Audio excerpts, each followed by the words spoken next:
Greetings, I am Master Doral, Keeper of the Jedi Archives. The Jedi Council requests I perform a daunting task to revise the Order's historical records in light of new revelations about the formation of the Sith Empire.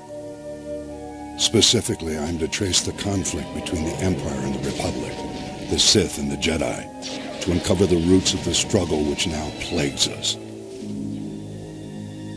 I've chosen to begin with the singular defining event of recent years, the unprecedented peace agreement between the Sith Empire and the Galactic Republic, the Treaty of Coruscant. 3 centuries after the death of Darth Malak and the end of the Jedi Civil War, the true Sith Empire returned from deep space, attacking the Republic. They began a war unlike any other in the galaxy's history. The Great Galactic War dragged on for decades. Thousands of Jedi and Sith were slain. Countless star systems were ravaged. Though he now controlled half the galaxy, the Sith Emperor grew impatient. He had expected his triumph to come quickly. The Lords of the Emperor's Dark Council surprised the Republic Senate with an offer of peace, a reprieve the Republic could not afford to ignore. Matters had become complicated for the Republic war effort since the critical trade route between the Outer Rim and the Core Worlds was recovering from the Mandalorian blockade. The Jedi Council urged caution as the Senate considered the Sith offer, but even they had to agree. The war was unwinnable. Peace was the only hope. Republic and Imperial diplomats convened on the planet of Alderaan to discuss a galaxy-wide ceasefire, but the Sith still had one play to make. The Imperial fleet launched a surprise assault on the Republic capital of Coruscant, bombarding the planet from orbit and storming the city world's bottomless towers. With Coruscant's defenses incapacitated, the Imperials annihilated the Jedi Temple, captured the Senate Tower, and held the entire planet hostage. Back on Alderaan, Republic diplomats had no choice. Despite unfavorable terms, the Treaty of Coruscant was signed. Jedi and Republic troops began withdrawing from battlefields around the galaxy, leaving star systems to fend for themselves and to be quickly swallowed up by the Sith Empire. The Jedi returned to Coruscant to find their temple in ruins and irate senators blaming the Jedi for all the Republic's troubles.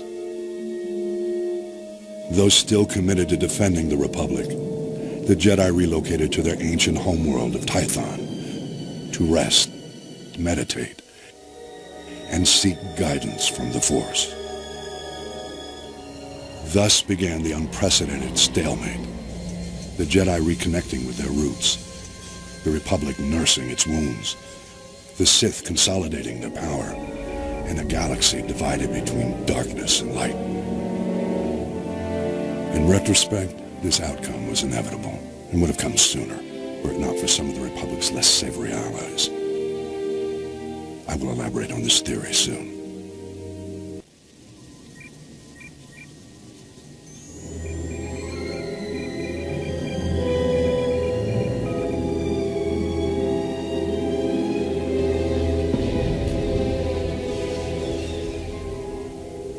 After the sacking of Coruscant, the Jedi Council agreed that the Republic had been undone by the bold cunning of the Empire's strategy.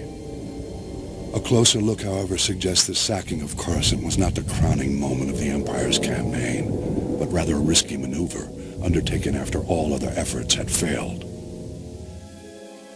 The Sith only considered turning to such measures after their efforts were undermined by an unlikely Republic ally, the criminal smuggling contingent that broke the Mandalorian blockade. The blockade choked the primary trade route for providing Republic military support to the Outer Rim and the main hyperlane for bringing raw goods from the colonies to the core worlds. Long-standing holdouts in the Outer Rim began folding to the Empire, and critical supplies vanished from the core worlds almost overnight. As starvation swept through the lower levels of Coruscant, riots broke out planet-wide. Talk in the Senate veered sharply toward complete surrender to the Sith Empire. It was at this critical hour that a Murialan smuggler named Hilo Viz recognized an extraordinary business opportunity for her and her partners.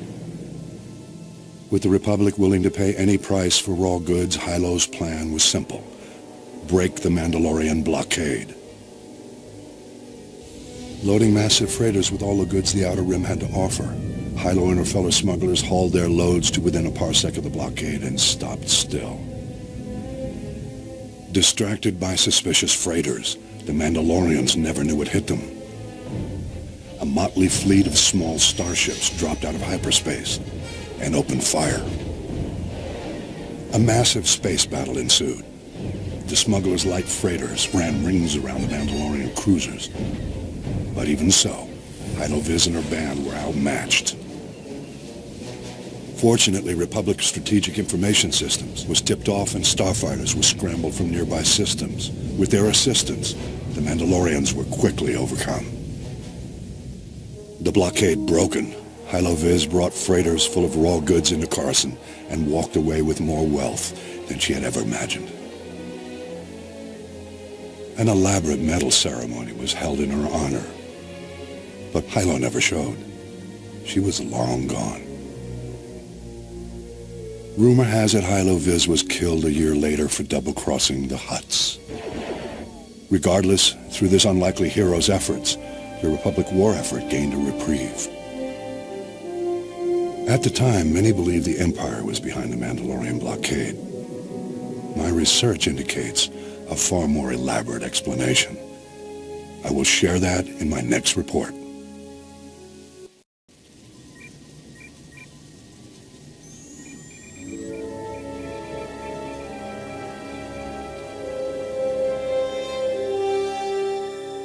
Mandalorians, trained from birth to fight in battle, their bodies are honed into killing machines.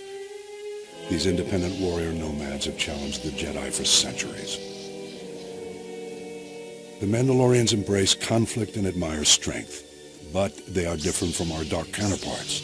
They are not like the Sith. Mandalorians believe confrontation is required for growth, on the personal as well as the cultural level. War is the Mandalorian way of life. Combined with their thirst for conquest, it makes them undeniably dangerous. However, we must acknowledge that their commitment to self-improvement is none unlike our own. And there's even something respectable about their rugged sense of honor. But they are not our friends. The Mandalorians' allegiance to our enemies has cost us dearly. After the Sith Empire's initial onslaught, star systems continued to fall, until the Jedi finally managed to stop the enemy's advance in the Mid-Rim. For the first time in decades, the Republic Senate breathed a sigh of relief, but it was short-lived. In the arenas of Geonosis, a young gladiator had risen to prominence, calling himself the New Mandalore, a title unclaimed for centuries, a title reserved for the greatest warrior in the galaxy, a warrior worthy to lead the Mandalorians. Though it had been centuries, the descendants of the once proud culture had not forgotten the legends of the Mandalores who had gone before. Spread far and wide, working as mercenaries and bounty hunters, when the new Mandalore called, his loyal subjects came. Mandalore's call was simple: to confront the galaxy's greatest challenge and fight the legendary knights of the Jedi Order. Amassing an army overnight, Mandalore planted his forces in the path of the Hydean Way trade route, cutting off the Republic's most critical supply lines. We were initially hesitant to pull back from the battle with the Sith in the Outer Rim, but after several pleas from the Senate, the supply crisis could not be ignored. The Jedi Order answered the new Mandalore's challenge. We attacked the blockade. Our order was defeated quite profoundly. The Mandalorian blockade held strong until the day intrepid smugglers took their shot at the Mandalorians and managed to rescue the Republic. Mandalore went on to lead many of his followers to seek new challenges, while others again struck out on their own. The true enigma in the resurgence of the Mandalorians was the rise of the new Mandalore himself. I will endeavor to find clues to this enigma for my next report.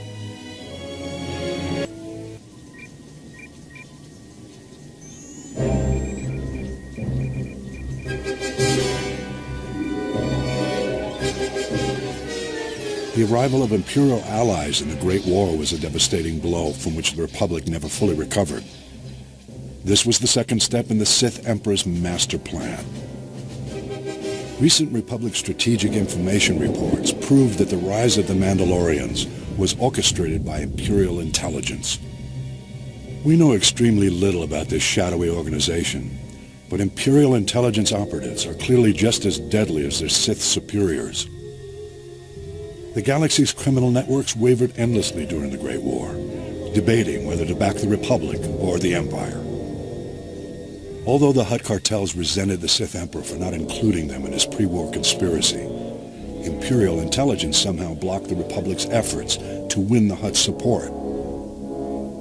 Scattered around the galaxy, Mandalorian mercenaries and bounty hunters faced the same choice as the Hutts.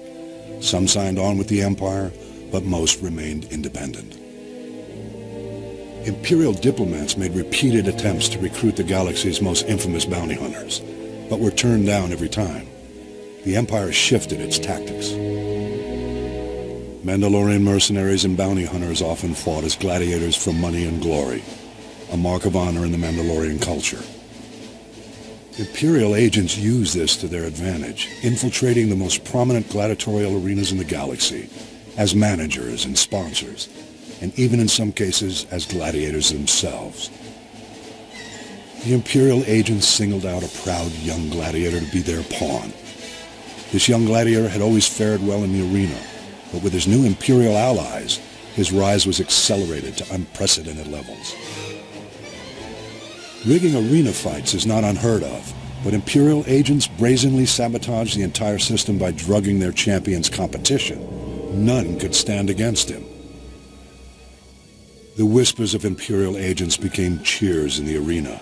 Mandalore, Mandalore. The ancient title of Ultimate Warrior King was thrust upon the young gladiator. His infamy grew, and when he called, the Mandalorians rallied to their new master. The new Mandalore secretly served masters of his own, however. Imperial agents pulled their puppet strings, and the Mandalorian army blockaded the Hydian Way and challenged the Jedi. Though the blockade was eventually broken, the stage was set for the sacking of Coruscant and the uneasy truce which now paralyzes the Republic.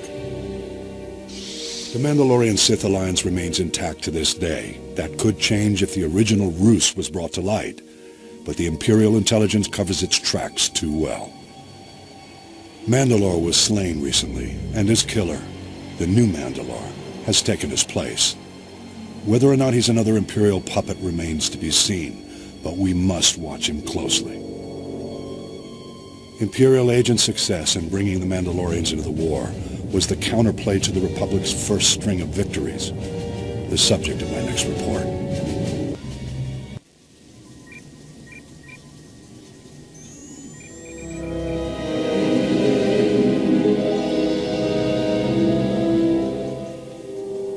When the Emperor planned the Republic's destruction, he did not foresee the need for alliances. The Sith would sweep through the galaxy, systematically exterminating their age-old Jedi enemies and dismantling the proud Republic. But the Emperor's vision was cynical. He did not count on the brave sacrifices the Republic's heroes were willing to make. After the Sith offensive seized the Siswina sector of the Outer Rim, the Imperial Armada turned its sights closer to the core, the Mid-Rim. Believing the Republic was still recovering from its heavy losses, Imperial forces charged into Bothan space, where they were caught off guard by the full force of the Republic fleet. The Republic fleet obliterated the Imperial squadron, and the Battle of Bothawui became the Republic's first major victory in the war. The news spread across the galaxy, rekindling lost hopes and re-energizing exhausted defenders.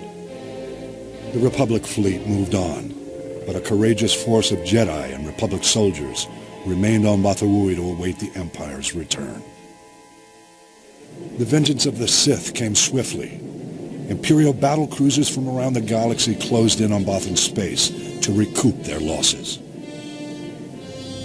A high-powered planetary shield protected Bothawui from bombardment, forcing the Imperial forces to engage on the ground. Jedi Master Belthalusis, 7 dozen of the Order's finest knights, and 4,000 Republic soldiers dug in to defend the shield generators, or die trying. The disparity was staggering. An unprecedented Imperial army, 50,000 strong, descended on Bathawui's brave defenders. The defenders were undaunted, with no expectation of survival. They were mindful only of their duty.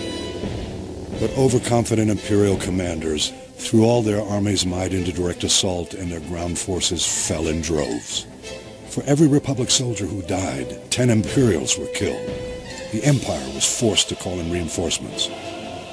Despite the defenders' determination, their lines were whittled away until only a handful of soldiers and Jedi remained. They rallied to the Jedi Master Elusis for a final stand. Imperial Grand Moff Zelos offered to spare Master Elusis if he and his brave comrades would surrender. Neither pride nor foolhardiness drove the defenders' decision. They were guided by the Force. They had passed beyond the fear of death. Their glorious last stand will never be forgotten. Elusis and his men fell, but not before the Imperials were driven to retreat. The Battle of Bathawui was a draw. The heroes of Bathawui inspired bold New Republic strategies that eventually halted the Empire's advances. In retrospect, though, the Republic had lost too many systems in the early years of the Great War. The execution of the Emperor's brilliant strategy was flawless. Survival was the best the Republic could hope for. I've spent much time now piecing together the puzzle of the Emperor's initial designs, and I have a theory that is quite surprising. I'll develop that for my next report.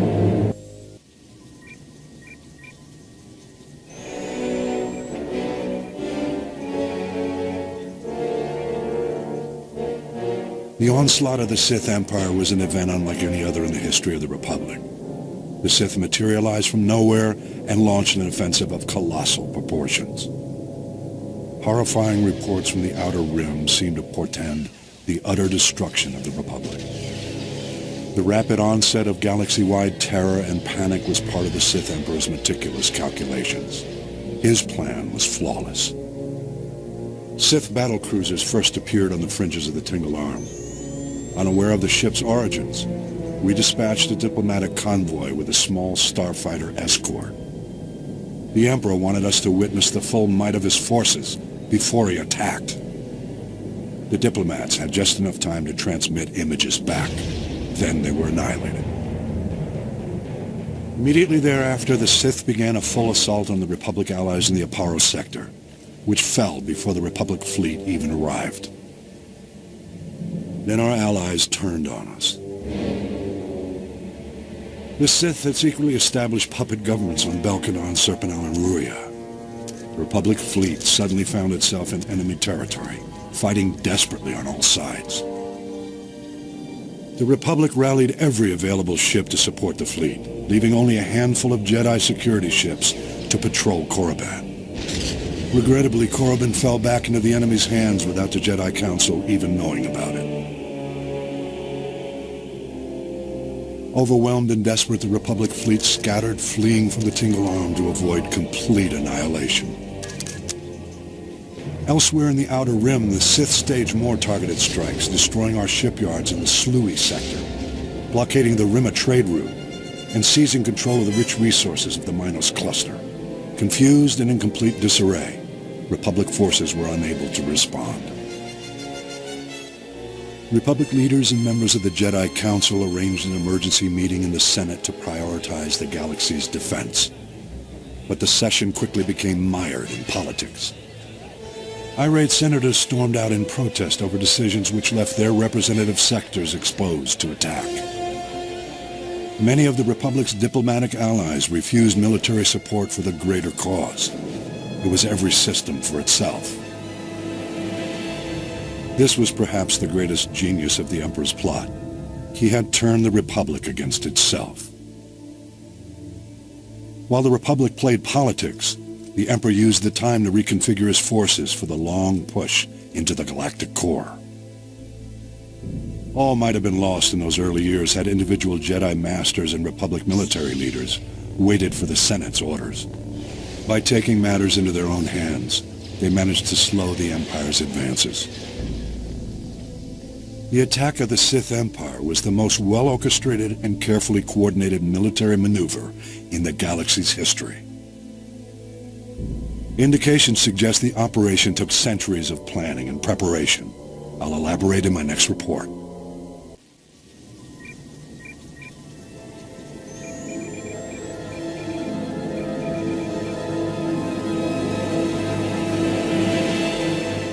The centuries preceding the Great War were a time of peace and growth for the Republic.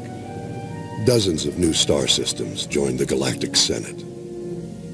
For the Sith Empire, however, these centuries were marked by a rapid acceleration in the preparations for war, an effort in which the Sith showed surprising cooperation and sacrifice. I have long suspected that during this extended period, the Sith spent generations infiltrating Republic political circles, and even the Jedi Order. Reviewing historical records, I have uncovered strong evidence of one such case. Izen Gint was a fourth-generation Jedi, widely considered to be the most promising Padawan in the Order. Having a similar heritage, the venerated Jedi scholar Master Baral Over took Gint as his apprentice. Together, Over and Gint traveled the galaxy, studying the mysteries of the Force. Over the years, the pair became more and more ambitious, eventually undertaking a daunting mission. They set out to explore the ancient Sith temples on Yavin 4. Their goal was to investigate the final resting place of Naga Sadow, one of the most powerful Sith Lords who ever lived. Arriving on Yavin 4, Over and Gint discovered that Naga Sadow's twisted Massassi warriors had survived the centuries. The Massassi originated as a Sith subspecies, forming the backbone of the earliest Sith armies. But Naga Sadow subjected his Massassi followers to heinous experiments, turning them into dark force-wielding monsters. Gint and Master Over fought bravely against the Massassi, but they were defeated and forced to flee deep into the temple. There they encountered the dark energies still lingering in Naga Sadow's tomb. Weeks later, Master Over returned to the Jedi Temple on Coruscant, alone, wounded and half insane from the tortures he had endured. After a lengthy recovery, Master Over told a tale of the horrors he faced and of Gint's tragic death. Several years passed. Then one day, Izen Gint mysteriously reappeared on Coruscant, wearing the garb of the Massassi warriors and bent on killing Master Over. Possessed by the dark spirit of Naga Sadow, Gint attacked his former master in broad daylight. The brutal battle between the two was staged, with all the Republic watching. Gint's borrowed powers were formidable, but Master Over won the day. Over's triumph over darkness was celebrated, and the Jedi Council assumed that all was well. The question no one asked was this: why would Naga Sadow's spirit seek vengeance, specifically against Master Over? The answer has become clear after a closer look at Over's Jedi heritage. His father and grandfather also went out of their way to visit the tombs of the ancient Sith Lords. They were a family of Sith infiltrators. Over's mission on Yavin 4 was not for the Jedi. It was on behalf of his true master, the Dark Emperor of the Sith. The Emperor knew the spirits of the ancient Sith Lords could be a threat to his power when he returned to the known galaxy a century later. Over's trip to Yavin 4 was a preemptive strike. To seal Naga Sadow's tomb and ensure the Emperor's only enemies when he returned would be the Jedi and the Republic. How unfortunate that we've only learned the terrible truth about Master Over more than a century too late. Of course, this revelation only raises further questions. What other acts of dark subterfuge were Over and his family involved in? This will be the starting point of my next report.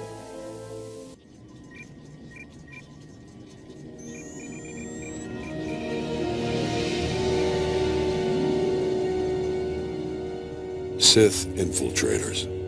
We are now certain that the Sith Empire began laying the groundwork for its return as far back as the Jedi Civil War. In fact, it's clear that the origins of the Jedi Civil War itself were not as simple as we once believed. The Sith Emperor's first representatives to return to Republic space are well-known names: Darth Revan and Darth Malak. Revan is remembered now as a legend, a great hero of the Jedi Order. But that was only after his redemption. Revan and Malak first rebelled against the Jedi Council by ignoring orders and assisting the Republic during the Mandalorian Wars. Revan's success in defeating the Mandalorians caused the Council to question its orders, but none realized how far Revan had already fallen. After their crushing victory on Malachor V, Revan and Malak chased the Mandalorians into deep space. It was there on Drummond Cos that they encountered another enemy entirely, the Sith Empire Reborn. We know nothing of what transpired when Revan and Malak met the Sith Emperor. One thing is certain: when they returned, they did so on behalf of their new Dark Master. The fall of Revan and Malak to the dark side was complete. The Emperor sent them back to the Republic to make preparations for a full-scale Sith invasion. Their mission was to recover the maps leading to the ancient Star Forge, constructed by the Rakata more than 25 centuries ago. With the Star Forge, the Emperor planned to accelerate the construction of the new Sith Armada. He would exact his vengeance against the Jedi and the Republic centuries ahead of schedule. The ambitions of Darth Revan and Malak grew quickly, though. As they drew closer to the Star Forge, the two Sith Lords began to have visions of their own empire. Fortunately for the Republic, Malak's thirst for power drove him to betray his master.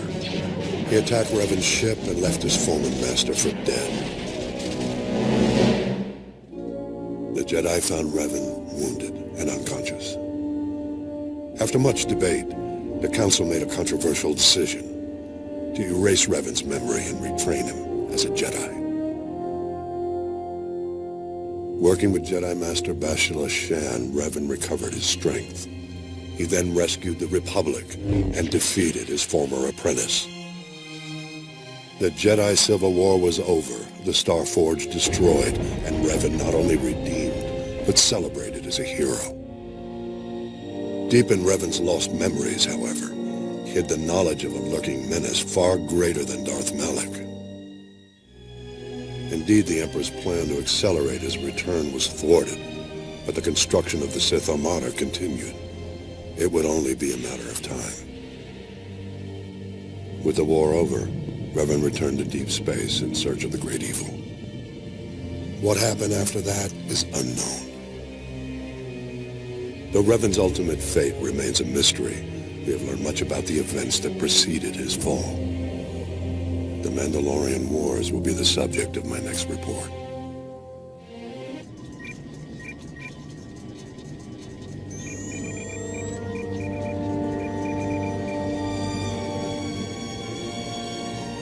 Revan and Malak did not fall to the dark side in a single moment. They turned after years spent in war and in defiance of the Jedi Council. Revan and Malak's descent into darkness actually began with compassion. The compassion that compelled them to enter the Mandalorian Wars. Of all wars in Republic history, the war with the Mandalorians was the bloodiest, due in large part to the Mandalorians' ambitious leader. Mandalore the Ultimate sought to create the most powerful army in the galaxy. To achieve this, he had to defeat the Republic and its Jedi protectors. Calling together the Mandalorian clans and recruiting new warriors as Neo-Crusaders, Mandalore began conquering unaligned worlds in the Outer Rim. The Mandalorians fought Republic allies on many fronts, but the Republic military wasn't fully mobilized until Taris was threatened.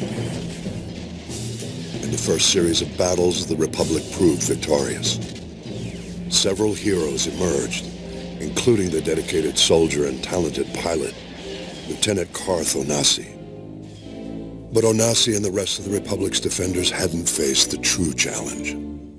Mandalore the Ultimate was secretly holding the bulk of his forces back to test the Republic's strength. Unleashing their full might, the Mandalorians devastated the Republic's defenses and began terrorizing systems from the Tingle Arm to the Mid-Rim. The Jedi Council refused to be baited into the battle. Despite the Mandalorians' brutal aggression, the Council decreed that no Jedi should take part in the fight.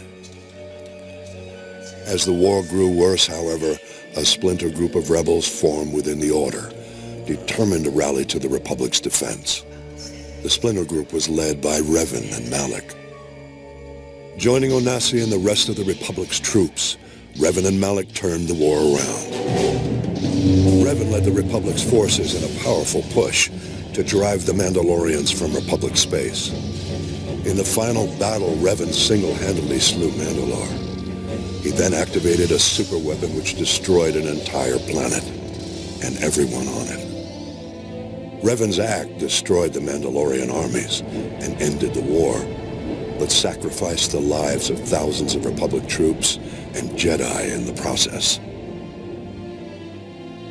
With the war over, dutiful Republic soldiers like Carth Onasi returned to their posts, but Revan and Malak pursued the remnant of the Mandalorian armies into deep space.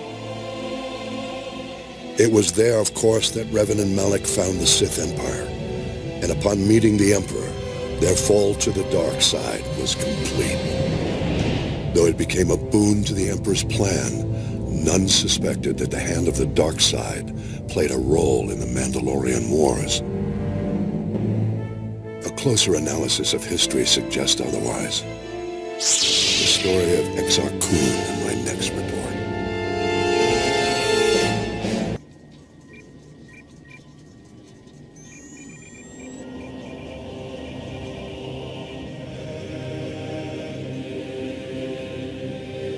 The infamous Sith Lord Exar Kun had no relations with the true Sith Empire, but his fall to the dark side set the stage for the Mandalorian Wars and the eventual fall of Revan and Malak. As a young Jedi Knight, Exar Kun exhibited a strong connection to the Force. Through long practice, he achieved unparalleled prowess in lightsaber combat. Seeking to expand his knowledge as well, the young Jedi delved deeper into his studies of the Force and ignored his master's cautions, believing himself to be immune to the draw of the dark side. The Jedi Council grew concerned, observing that Exar Kun's thirst for knowledge was starting to resemble a thirst for power. But he was already beyond their reach.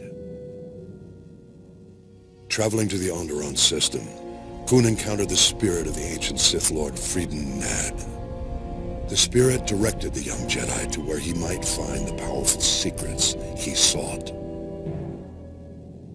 Venturing into the Sith mausoleums on Korriban, Kun faced tests from the fallen Sith Lords. When he emerged, he had passed the point of no return. His fall to the dark side was inevitable. To complete his indoctrination, Exar Kun journeyed to Yavin 4. There, like others who came before and after, he encountered the fearsome Massassi warriors created by Naga Sadow. The Massassi captured Exar Kun and offered him as a sacrifice to an ancient Sith worm. Facing death, Kun fully embraced the dark side and channeled his hatred to kill the worm. Empowered, the young Sith Lord then enslaved the Massassi and recovered an ancient Sith battleship, abandoned centuries earlier by Naga Sadow. However, ruling Yavin 4 was not enough. Seeking to establish himself as the undisputed Dark Lord of the Sith, Exar Kun attacked the Krath cult of the Empress Tita system. Among the Krath, Exar Kun came face to face with another fallen Jedi, whose strength matched his own, Ulic Qel-Droma. Keldroma had fully embraced the dark side after unsuccessfully trying to infiltrate the craft and dismantle their cult from within. After a long duel, Keldroma and Exar Kun joined forces. Exar Kun is the undisputed Dark Lord of the Sith, Keldroma as his apprentice. Their armies, Krath and Massassi, combined to form the infamous Brotherhood of the Sith. The Brotherhood then waged a ruthless war against the Republic and the Jedi. After winning several battles, the Sith attacked the Jedi library on Ossus. There, Keldroma struck down his own brother. Ossus was destroyed in the battle. The Sith were victorious, but their triumph was short-lived. Remorseful for killing his brother, Keldroma abandoned the dark side and betrayed Exar Kun. The Republic drove Kun back to Yavin 4, where the Dark Lord enacted a ritual, sacrificing his armies to keep his spirit alive. Though unable to defeat him entirely, the Jedi were able to imprison Exar Kun's spirit in the temples on Yavin 4. From what we know, it remains there to this day. We can learn much from Exar Kun's story.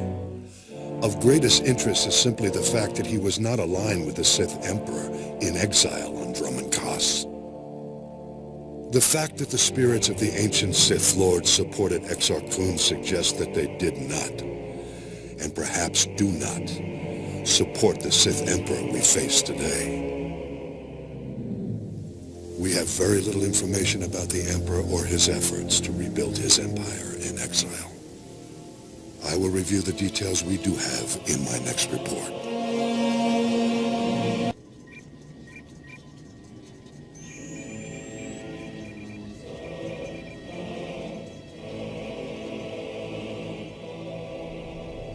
For more than 1,000 years, the resurrected Sith Empire advanced unchecked in deep space.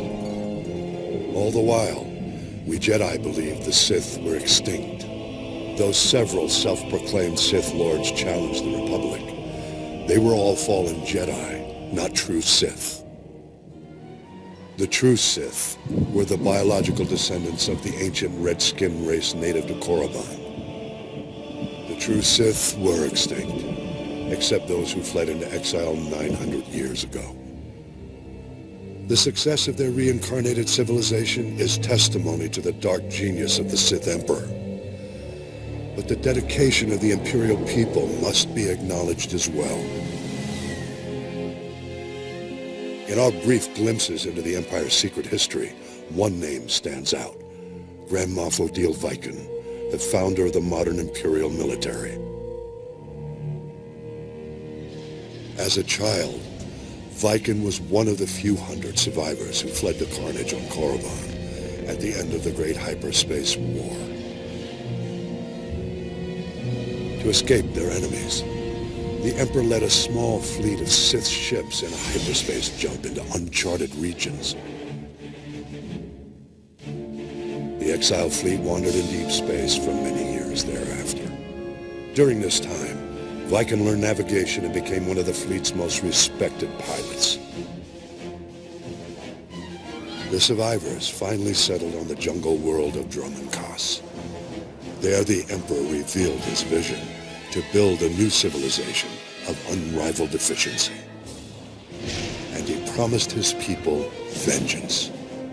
He promised them an empire destined to dominate the galaxy, an empire destined to bring about the Republic's destruction.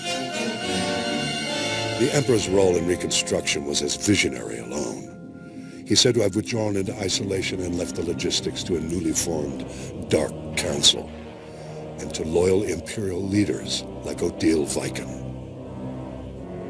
While the Dark Council debated long-term plans in the Sith power structure, the young Viken took on the monumental task of establishing order. Viken drafted every non-Force user of age into the new Imperial military. He then developed the Imperial Military Training Regimen that remains to this day. With his army well-trained, Viken led a campaign to carve a footprint into the wilderness of Dromund Kaas, to create room for the Empire's new capital to flourish. Records suggest that during the campaign, he personally slew a rabid Tyranitek on the site where the Imperial Citadel stands today. After establishing the Empire's dominion on Dromund Kaas, Viken turned his attention to constructing a new Imperial Navy. Dividing his troops between engineering, mining, and manufacturing, he laid the groundwork for an ambitious plan, the creation of the Imperial Armada. By his own estimates, the task would take centuries. Viken knew he would never see even a fraction of his plan's success. Nonetheless, he garnered the support of the Dark Council and started the work. It was this act which earned Viken the honor of being the first Grand Moff recognized in the new Imperial military. Grand Moff Viken was eventually killed during an Imperial campaign to conquer an alien system in deep space. He died in battle on the bridge of a prototype Star Destroyer, a fitting end to the first Imperial Grand Moff. Though Viken was lost all those centuries ago, his plan and his name lived on to inspire countless generations who marched under the Imperial banner. Viken's story represents the surprising loyalty the Imperial citizens show to an empire in which they will always be subservient to the Sith. I believe the roots of this loyalty lie in the events of the Great Hyperspace War. I'll explain my theory in a subsequent report.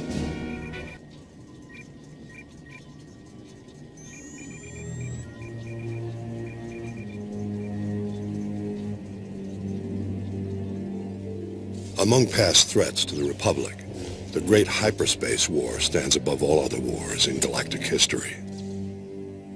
In fact, the battle we fight today is in many ways an extension of this same conflict. The Sith Empire we believe we had destroyed in this war has now returned to avenge its defeat. The historical factors that set the stage for the modern conflict bear close examination. I believe the greatest factor of all may have been the way the Republic concluded the Great Hyperspace War. The Great Hyperspace War began at a time when the Republic had enjoyed millennia of peace, growth, and consolidation. In contrast, the Sith Empire was ending its centuries-long adolescent period. Undiscovered by the Republic, the Sith had conquered all of the star systems near Korriban. They were now seeking new opportunities for expansion. At this time, a brutal power struggle had broken out following the death of the Sith ruler. Among the contenders was the Dark Lord Naga Sadow. Whether by chance or destiny, it was at this time that two Republic explorers stumbled onto Korriban. Naga Sadow seized this opportunity to gain political advantage. The explorers were imprisoned as spies, but Naga Sadow staged an attack to liberate the explorers. He left evidence suggesting the attack was a Republic military operation. Leveraging the widespread fear of an impending Republic invasion, Naga Sadow rallied the Sith to unite behind his cause, a preemptive strike against their newly discovered enemies. Eager for war, the people embraced Naga Sadow as their new ruler. His first act was to launch a vicious assault against the Republic. The Sith armies attacked on several fronts, including Coruscant itself. Naga Sadow commanded all his forces from a meditation sphere suspended over a giant star.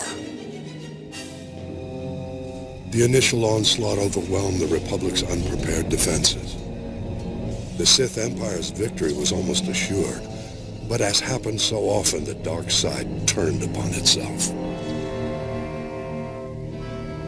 Naga Sadow was betrayed by his apprentice. Though the apprentice was defeated, the attack did succeed in breaking Naga Sadow's battle meditation. The tide of the war turned. The Sith were lost without their leader's direction, and the Republic forces soon chased the invaders back to the very doorstep of Naga Sadow's meditation sphere.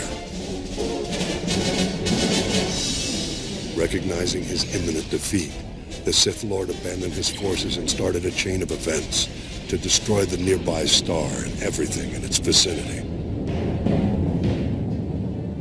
Naga Sadow fled back to Korriban, only to discover renewed opposition to his rule. Civil war broke out, whittling away what was left of the Sith Empire's already weakened armies. Naga Sadow defeated the upstarts, but the Sith were defenseless when the Republic fleet attacked shortly thereafter. As the Republic fleet wiped up what remained of the Sith military, Naga Sadow fled again, this time into permanent exile on Yavin 4. It was at this moment the Republic made what might now be considered a mistake. The Sith no longer posed a threat to the Republic, but the Supreme Chancellor was unsatisfied. Jedi and Republic forces were sent to Korriban and other Sith planets to ensure no remnants of the Sith Empire remained. It was this action which drove the surviving Sith to flee into deep space, with the new Dark Lord who rose to take Naga Sadow's place. The same Dark Lord they continue to call Emperor to this day. I believe this was why he led his people to rebuild their civilization on Drummond Kaz. And this was why they returned 13 centuries later to get revenge against the Republic. One must wonder how things might have been if the Republic had handled the end of the Great Hyperspace War differently. We mustn't forget, though, the conflict at the heart of the Great Hyperspace War and the war we fight today began even before the Sith Empire rose to power. I'll elaborate in the next holo record.